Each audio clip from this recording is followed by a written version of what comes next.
Previous सेशनमध्ये तुम्ही atomic mass शिकलात, बरोबर. ॲटॉमिक मास म्हणजे मास ऑफ एन ॲटम. एका ॲटमचा मास किती, बरोबर आहे. फॉर एक्झाम्पल हायड्रोजनचं 1 यू आहे, कार्बन 12 यू आहे, अशी आहेत ॲटॉमिक मास. आपण ॲव्हरेज ॲटॉमिक मास फाइंड आउट केलाय, त्यालाच आपण काय म्हणतोय, ॲटॉमिक मास म्हणतोय, बरोबर. आता आपण आजच्या सेशनमध्ये बघणार आहे मॉलिक्युलर मास आणि फॉर्म्युला मास. आधी पहिला पार्ट बघूया आपण, मॉलिक्युलर मास. आता तिकडे बघा, ॲटम, ॲटमच्या मासला काय म्हटलं, ॲटॉमिक मास. आता इकडे काय आहे, मॉलिक्युलर मास म्हणजे काय, एका मॉलिक्युलचं मास. मॉलिक्युल, मॉलिक्युलर मास, बरोबर. मग आता मॉलिक्युल म्हणजे काय, a smallest particle of substance, बरोबर. आपण एक्झाम्पल घेऊया थोडी मॉलिक्युलची. बघा, H2 आहे, O2 आहे म्हणजे ऑक्सिजन आहे, नायट्रोजनचा मॉलिक्युल आहे. नेक्स्ट क्लोरीन आहे, अमोनिया आहे, बरोबर. मिथेन आहे, मिथेनॉल आहे, ॲसिटिक ॲसिड आहे. ही सगळी काय आहेत, मॉलिक्युल्स आहेत. म्हणजे हा अमोनियाचा एक मॉलिक्युल आहे, त्याचा मास म्हणजे मॉलिक्युलर मास ऑफ अमोनिया असं येणार आहे, बरोबर. आता हे कॅल्क्युलेट करायचं आपल्याला, मॉलिक्युलर मास. एक्झाममध्ये कुठलाही मॉलिक्युल देतील आणि तुम्हाला calculate the molecular mass of the following molecule असं सांगतील, बरोबर. आता त्याच्यासाठी काय करायला लागेल बघा, आपल्याला कसं करायला लागेल, याचा mass, atomic mass of nitrogen plus याचे 3 आहेत म्हणजे atomic mass of hydrogen into 3, बरोबर. यांची सम करायला लागेल. मग मॉलिक्युलर मास म्हणजे काय, sum of the average atomic mass of atoms present in the molecule. ती कॅल्क्युलेट करायला आपल्याला ॲव्हरेज ॲटॉमिक मास पाहिजे म्हणजे ॲटॉमिक मास पाहिजे. ही एक्झाममध्ये दिलेली असतात. एक लक्षात ठेवायचं, क्वेश्चन पेपरमध्ये तुम्हाला ॲटॉमिक मासच्या ज्या काही व्हॅल्यू तिथे दिल्या असतील त्या वापरायच्या, बरोबर. आता आपण थोडी कॅल्क्युलेट करूया थोड्या मॉलिक्युलची, बरोबर. पहिल्यांदा सिंपल घेऊ आपण H2. कसं फाइंड आउट करायचं बघा, किती ॲटम्स आहेत, 2, म्हणून आधी 2 घ्यायचा, इनटू एका ॲटमचं ॲव्हरेज ॲटॉमिक मास म्हणजे काय येणार आहे, average atomic mass of hydrogen, बरोबर. तुम्ही असं लिहू शकता, हायड्रोजन,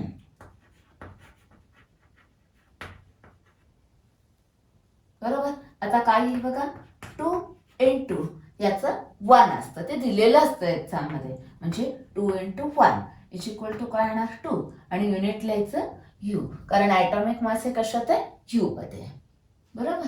हे झालं, molecular mass of hydrogen is 2 you and atomic mass of hydrogen is 1 you. तो ॲटम्स आहे.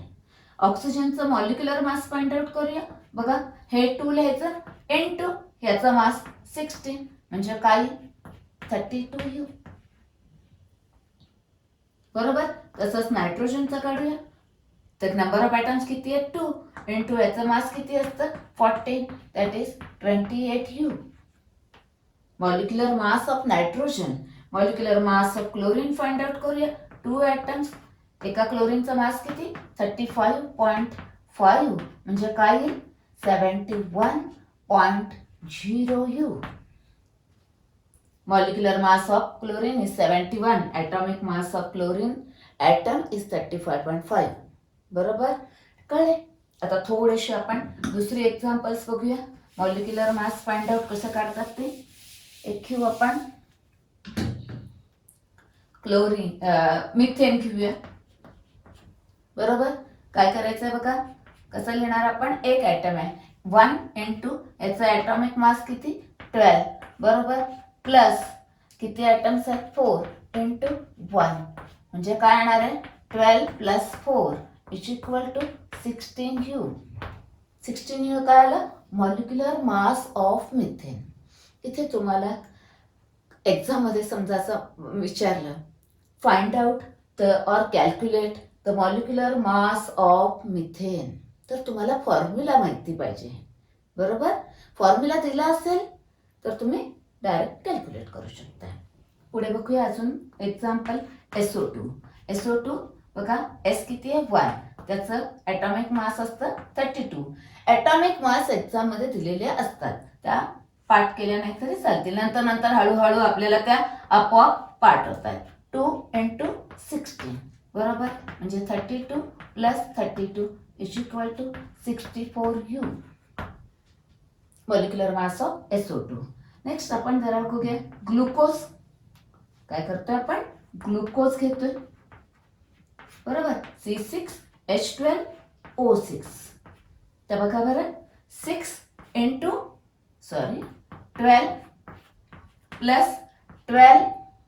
× 1 प्लस किती आयटम्स आहेत ऑक्सिजनचे, 6 × 16 बरोबर, 72 + 12 96 = 180U. आता तुम्हाला समजा फ्रुक्टोज विचारलं, फ्रुक्टोज आणि ग्लुकोजचा मॉलिक्युलर फॉर्म्युला सेम, त्यामुळे त्यांचे काय येणार, मॉलिक्युलर मास सेम येणार, ग्लुकोज आणि फ्रुक्टोज बरोबर. नेक्स्ट आपण अजून एक घेतोय, आता आपण खातोय ती शुगर, ओके, त्याला काय म्हणतात, केन शुगर, म्हणजेच त्याला केमिस्ट्रीमध्ये काय म्हणतात, सुक्रोज, अनादर नेम. सुक्रोज म्हणजेच काय, शुगर, म्हणजेच केन शुगर. काय असतो फॉर्म्युला याचा बरोबर, C12H22O11 येईल काढता बघा बरं, 12 × 12 नेक्स्ट प्लस 22 × 1 प्लस किती आहे 11 × 16 बरोबर, 144. नंतर हा येईल 22 आणि तो येईल 176 बरोबर. हे सगळं मिळून काय येईल 342U. समजलंय.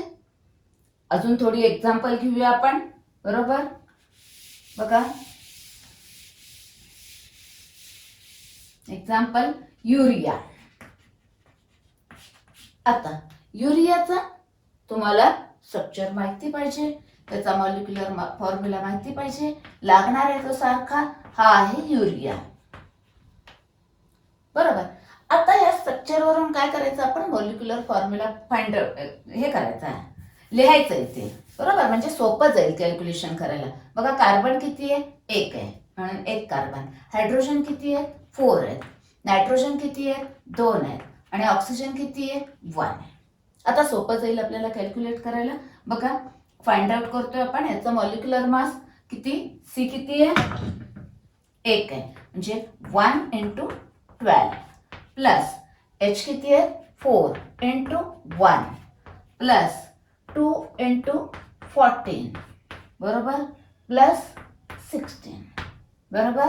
हा आला 12 प्लस 4 प्लस 28 प्लस 16 = हे 60U. Molecular mass of urea is 60U. म्हणजे एक युरियाचा मॉलिक्यूल घेतला तर त्याचं मास किती येतं 60U, 60 AMU बरोबर. आता आपण अजून एक एक्झाम्पल घेतोय. आपण अमोनिया घेऊ सिंपल. बघा N किती 1 आहे × 40 बरोबर प्लस 3 × 1 म्हणजे काय आला 14 प्लस 3 = 17U.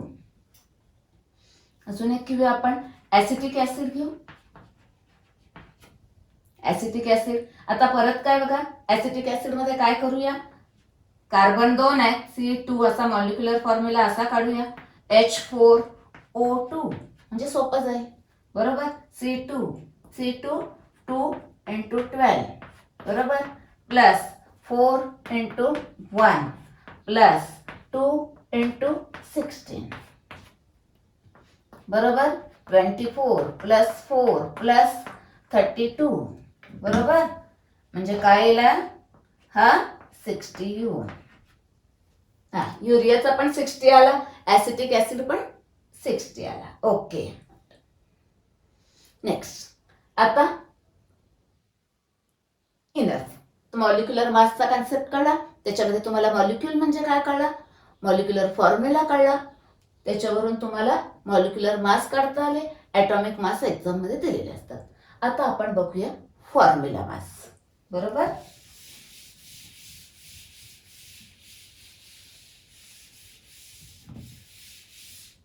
फॉर्म्युला मास बघतो आपण आता.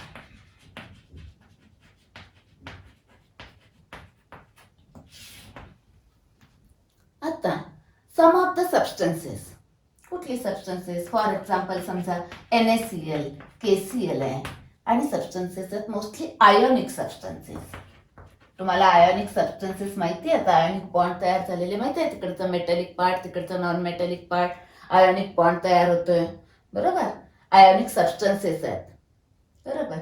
आता ते do not have a discrete molecule, म्हणजे त्यांचा असा डिस्क्रीट मॉलिक्युल नसतोय, एक असा NaCl असा मॉलिक्युल नसतोय. त्याचं स्ट्रक्चर कसं असतं, तर त्यांचं 3 डायमेन्शनली दिस Na+ that is a positively charged ion, that is cation, and negatively charged ion, this anion.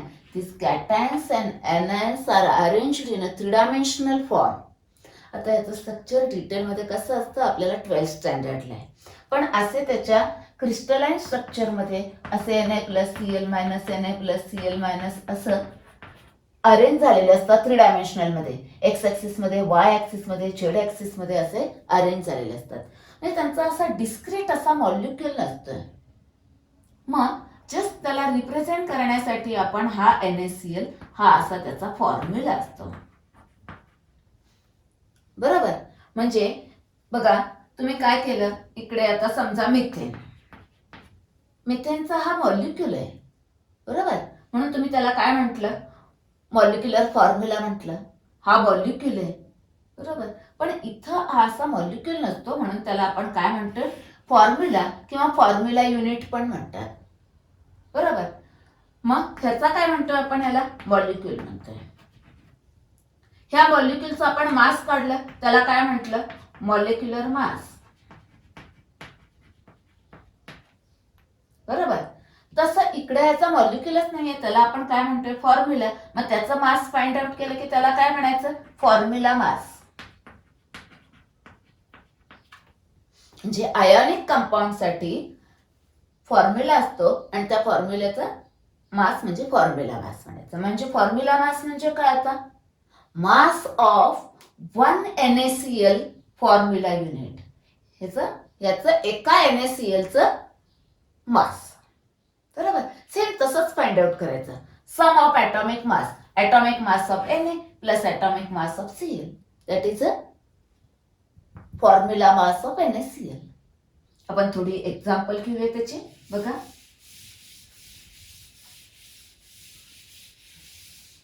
Formula mass calculate करतोय आपण इथे. बरोबर. बघा एक एक्झाम्पल घेऊ, KCl. बरोबर. केचा ॲटॉमिक मास दिलेलं असतं एक्झाम मध्ये, किती येतो, 1 आहे, याचं 39 आणि Clचं 35.5. बरोबर. काय आला बघा, याचं 547 युनिट. म्हणजे formula mass of KCl is this one. Same method, काही फरक नाही, फक्त आयोनिक कंपाऊंडचा असतो, त्याला फॉर्म्युला म्हणायचं, त्याचं मास म्हणजे फॉर्म्युला मास. बरोबर. नेक्स्ट आता अजून एक एक्झाम्पल घेऊया आपण इकडे. NaOH घेऊया, सारखा लागणार आहे आपल्याला. Na23 बरोबर प्लस 16 प्लस 1 बरोबर is equal to 40 that is 1 into average atomic mass of this, 1 into average atomic mass of this, 1 into average atomic mass of this, याला 40. अजून एक एक्झाम्पल घेऊया आपण, CaCO3. CaCO3 म्हणजे काय, कॅल्शियम कार्बोनेट, लाइमस्टोन म्हणतात त्याला कॉमनली. बरोबर. आता काय बघा, याचं 1 लिहिला तरी चालतोय, नाही तरी चालतोय. 1 इंटू कॅल्शियमचा मास आहे 40. एक्झाम मध्ये तुमच्या पेपरमध्ये काय व्हॅल्यू दिलेली असते ती घ्यायचं. 40.1 दिला असेल 40.1 घ्यायचं, 40 दिलं असेल 40 घ्यायचं. बरोबर. 40. आता हा झाला कॅल्शियम प्लस कार्बन किती आहे 1 इंटू 12 प्लस 3 इंटू 16 हा काय आला 40 प्लस 12 48 इज इक्वल टू काय आला 100 U. अरे वा, कॅल्शियम कार्बोनेटचं काय आहे फॉर्म्युला मास इज 100 U. बरोबर. अजून एक एक्झाम्पल घेऊया आपण आणि मग आपण थोडी क्वेश्चन डिस्कस करणार आहे की जे एक्सरसाइज मध्ये दिलेत किंवा इंटेक्स क्वेश्चन दिलेत ती बघणार आहे आपण. तर बघा इकडं अजून एक घेऊया आपण Na2SO4.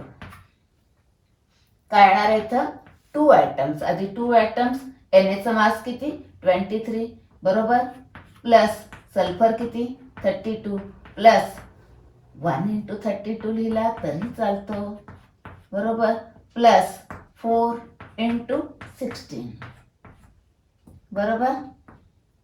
आता हा काय येणार आहे 46 प्लस 32 प्लस 64 बरोबर 2 142.0 U. Formula mass of sodium sulphate. आता तुम्हाला इथे त्या आयोनिक कंपाऊंडची नावं कशी आली काय आली त्याच्यासाठी सेपरेट व्हिडिओ आहे. नॉमेनक्लेचर ऑफ इनऑर्गॅनिक कंपाऊंड्स मध्ये जा, त्याच्यामध्ये आहे आयोनिक कंपाऊंड्स म्हणून आहेत बरोबर. तिथं तुम्हाला नावं कशी फाइंड आउट करता आली किंवा फॉर्म्युला कसा आला ते तिकडे येईल तुम्हाला बरोबर. हे समजलं. आता आपण थोडे क्वेश्चन सॉल्व करूया. ओके. आता आपण काही क्वेश्चन सोडवतोय बघा. Find the formula mass of calcium sulphate. Atomic mass of calcium sulphur and oxygen given. ज्या व्हॅल्यू इथं दिलेल्या आहेत त्याच वापरायचं कॅल्क्युलेशनसाठी बरोबर. आता फॉर्म्युला काय बघा. Formula mass of calcium sulphate is equal to काय येणार आहे average atomic mass of calcium बरोबर. Next average atomic mass of sulphur बरोबर. आता इथे 4 ॲटम्स आहेत म्हणून 4 into average atomic mass of this oxygen बरोबर. तर व्हॅल्यू सबस्टिट्यूट करूया. व्हॅल्यू बघा काय येतील. Average atomic mass of calcium त्याने दिलेलं आहे 40.1. Average atomic mass of sulphur दिलेलं आहे 32.1 प्लस आता हा काय आहे 4 इंटू 16 बरोबर. म्हणजे काय येईल बघा हा सगळा केला 40.1 प्लस 32.1 प्लस 64 बरोबर. आता हे 40 आणि हे 60 100 आणि हे 36 136.2 U बरोबर. हे सगळे मासेस U मध्ये आहेत. आपला मास आहे हे U मध्ये आले. हे आपलं आन्सर असेल. लिहायचं इथं formula mass of calcium sulphate is equal to this one. समजला. नेक्स्ट बघा आता. The mass of an atom of hydrogen is. हायड्रोजनचं एका ॲटमचं मास त्याने दिलेलं आहे atom. What is the mass of 18 atoms of hydrogen. एकदम सिंपल आहे. एका ॲटमचा मास किती आहे 1.008 U. मग 18चं किती 18 ॲटमचं किती क्रॉस मल्टिप्लिकेशन हे इंटू हे इज इक्वल टू हे इंटू हे म्हणजे काय येणार आहे 18 इंटू 1.008 बरोबर. याने याला गुणलं की काय होईल 4. मग काय येईल तो 4 तो 1 आणि 18 1 जा 18 हे काय आलं एवढं आलं. आता याचं युनिट कशात दिलंय U म्हणून आपण हे घेतलं U म्हणजे हे आपलं आन्सर आलं बरोबर. एक्सरसाइज मधला क्वेश्चन आहे. Next find the mass of 1 molecule of nitrogen in U and in grams बरोबर. Molecule of nitrogen. नायट्रोजनचा मॉलिक्यूल म्हणजे काय N2. आता आधी आपण काय करूया मॉलिक्युलर एका मॉलिक्यूलचा मास म्हणजेच काय molecular mass. Molecular mass find out करूया. मगाशी केलं आपण 2 into this 14 is equal to 28 U. हे काय आलं मॉलिक्युलर मास आलं U मध्ये बरोबर. आता ग्रॅम्स मध्ये करायचंय. प्रिव्हियस सेशन मध्ये आपण बघितलेलं आहे U आणि ग्रॅम मधलं रिलेशन ते लक्षात ठेवायला लागेल. काय आहे रिलेशन ते बघा बरं. आता 1U म्हणजेच 1 AMU is equal to 1.66056 into 10⁻⁻24 gram. एक यू म्हणजे एवढे ग्रॅम्स आहेत हे माहिती आहे आपल्याला. आता आपल्याकडे किती यू आहे मॉलिक्युलर मास नायट्रोजनचं? 28 यू आहे. मग 28 यू म्हणजे किती grams? 28 you means how much? काय करायला लागेल? याचा आणि याचं मल्टिप्लिकेशन करायला लागेल. आता याचं मल्टिप्लिकेशन केलं म्हणजे काय? याला 28 ने मल्टिप्लाय करायचं. 28 6 168 बरोबर. हे करायला लागेल. याचं आन्सर येतं ते मी ते लिहिते, तुम्ही कॅल्क्युलेट करून बघा. 56.8 इंटू 10⁻⁻24. आता हे काय आलं? ग्रॅममध्ये आलं. बरोबर. आता चेक करायचं आपल्याला. काय विचारलंय?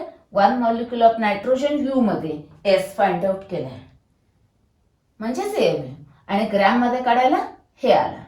किती? 1 मॉलिक्युल. 1 मॉलिक्युलचं आधी यू मध्ये काढून घ्यायचं आणि मग त्याचं ग्रॅम मध्ये कन्वर्ट करून घ्यायचं, कारण 1 यू इज इक्वल टू एवढे ग्रॅम्स आहेत. मग 28 यू म्हणजे किती? जस्ट आता मी तुम्हाला एक होमवर्क देते आणि आपण इथं आज थांबूया.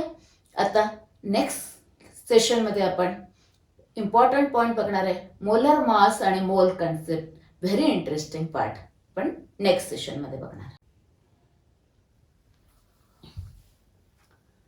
होमवर्क आहे, एकदम सिंपल आहे. Calculate the molecular mass of methanol आणि इथेन इन यू. तुम्हाला ॲटॉमिक मासेस दिलेले आहेत. ह्याचा फॉर्म्युला येईल, याचा फॉर्म्युला येईल. Calculate. Next, calculate the formula mass of potassium hydroxide in u. K, O आणि एच चे दिलेले.